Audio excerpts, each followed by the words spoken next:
Hello students, आज हम 10th class Hindi subject के पद्य भाग में सेकंड लेसन तुलसीदास जी द्वारा रचित रामचरितमानस के बालकांड से लिए गए लक्ष्मण परशुराम संवाद के अंतिम पद्य का अध्ययन करेंगे। जैसा कि हमने इसके पहले के भागों में पढ़ लिया है कि किस तरह से परशुराम जी क्रोधित होकर सभा में आते हैं और वहाँ पर लक्ष्मण और परशुराम के बीच में संवाद होता है और किस तरह से परशुराम जी के क्रोध को राम अपने शीतल वचनों से शांत कर देते हैं। तो इसी सब का वर्णन जो है यहाँ पर किया गया है। तो आइए हम देखते हैं। कहेहु लखन मुनि सीलु तुम्हारा, को नहीं जान विदित संसारा। तो इस पद्य में उस समय का वर्णन है जब परशुराम जी अत्यधिक क्रोधित होकर लक्ष्मण को व्यंग्य भरे शब्द कहते हैं, व्यंग्य भरे वचन कहने लगते हैं। तो इस तरह से परशुराम के वचनों को सुनकर लक्ष्मण क्रोधित हो जाते हैं।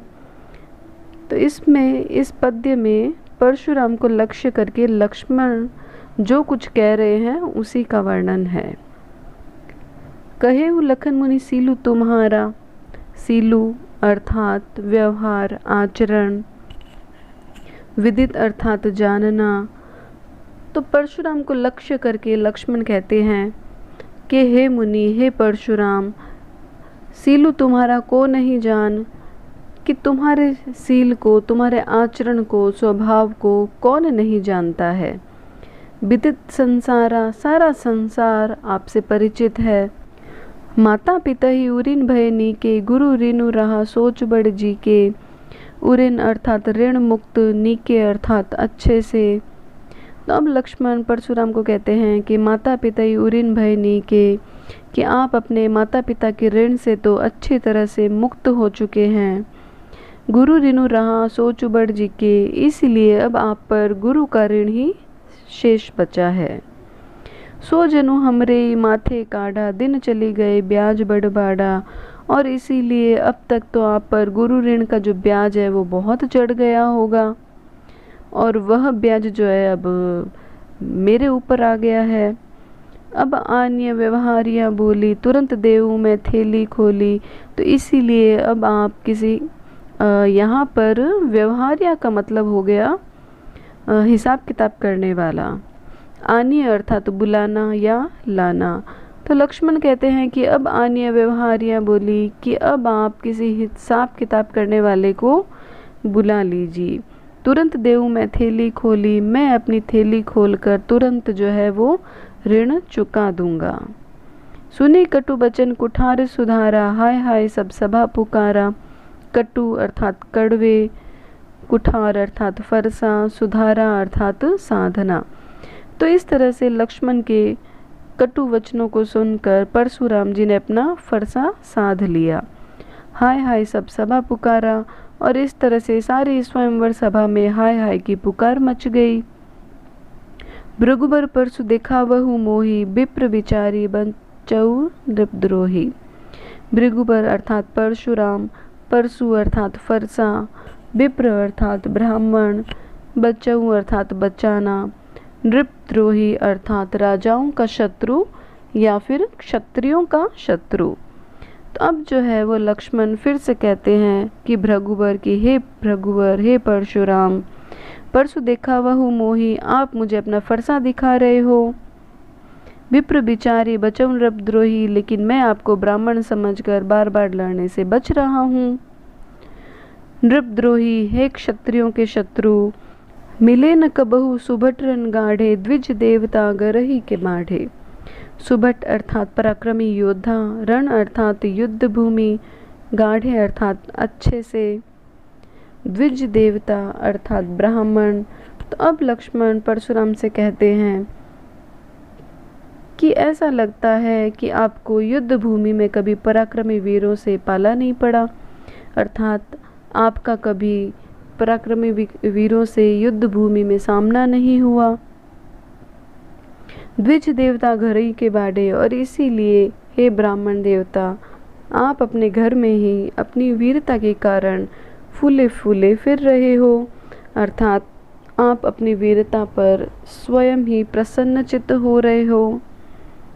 अनुचित कही सब लोग पुकारे, रघुपति ही सै नहीं लखनऊ नेवारे। रघुपति अर्थात श्री राम, सै नहीं अर्थात इशारे से, लखनऊ अर्थात लक्ष्मण, नेवारे अर्थात रोकना। तो इस तरह से अनुचित कई सब लोग पुकारे, लक्ष्मण के ऐसे वचन सुनकर सभा में उपस्थित लोग अनुचित है ऐसा कहने लगे।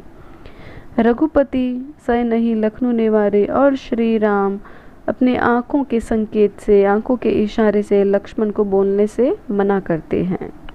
लखन उतर आहुति सरिस, भृगुबर को पुकृसानु, बढ़त देखी जल सम बचन बोले रघुकुल भानु। भृगुबर अर्थात परशुराम, कोपु अर्थात क्रोध, कृशानु अर्थात अग्नि, रघुकुल भानु अर्थात सूर्यवंशी श्री राम। तो अब देखिए कि लखन उत्तर आहुति सरिस, कि लक्ष्मण के जो उत्तर है, उनके जो वचन है वो आहुति के समान भड़काने वाले थे। भृगुबर कोपु कृशानु और परशुराम का क्रोध आग के समान था। तो इस तरह से आहुति के समान लक्ष्मण के वचनों से परशुराम का अग्नि रूपी क्रोध जो है वो और अधिक भड़क उठा। तो बढ़त देखी जलसम वचन बोले रघुकुल भानु, और इस तरह से परशुराम के क्रोध को बढ़ता हुआ देखकर जलसम वचन बोले रघुकुल भानु, श्री राम जल के समान शीतल वचन बोले, अर्थात उन्होंने परशुराम के क्रोध को शांत किया। तो इस तरह से हम देखेंगे कि इस पद्य में किस तरह से लक्ष्मण के व्यंग्य वचनों से परशुराम का जो क्रोध है वो बहुत अधिक बढ़ जाता है, लेकिन श्री राम उनके वचनों को, उनके क्रोध को अपने शीतल वचनों से शांत कर देते हैं। तो यहाँ पर हम देखते हैं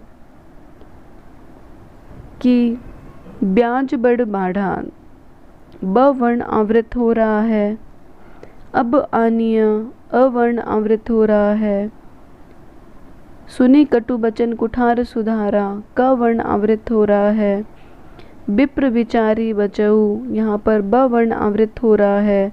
तो इस तरह से यहाँ पर अनुप्रास अलंकार हो जाएगा, क्योंकि जहाँ पर वर्ण आवृत होता है वहाँ पर अनुप्रास अलंकार हो जाता है। फिर हम देखते हैं कि लखन उतर आहुति सरिस, भृगुबल को पुकृसानु, यहाँ पर लक्ष्मण के उत्तर को, लक्ष्मण के जो वचन है उनको आहुति के समान भड़काने वाला बताया है, और भृगुबल को पुकृसानु और परशुराम के क्रोध को अग्नि के समान बताया है। तो इसीलिए यहाँ पर उपमा अलंकार हो जाएगा, क्योंकि जब उपमेय की उपमान से तुलना की जाती है तो वहाँ पर उपमा अलंकार होता है, और यहाँ पर लक्ष्मण के उत्तरों को आहुति के समान और परशुराम के क्रोध को अग्नि के समान बताया है।